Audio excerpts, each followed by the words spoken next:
хотел маленький нож показать якутский. Он вообще очень легкий, вес невесомый практически. Покажу, то есть вот так вот он носится справа на ремне, сам не выпадет.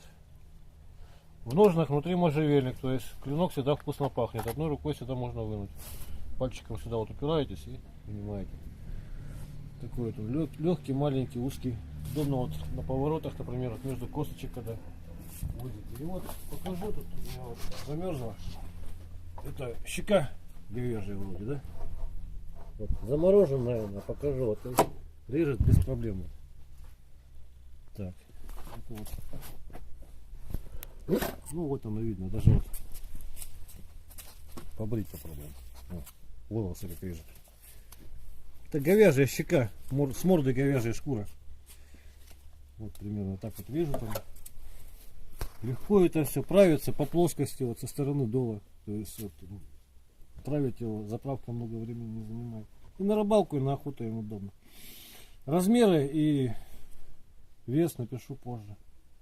Внутри можжевельник, клинок, пахнет всегда вкусно. Так, и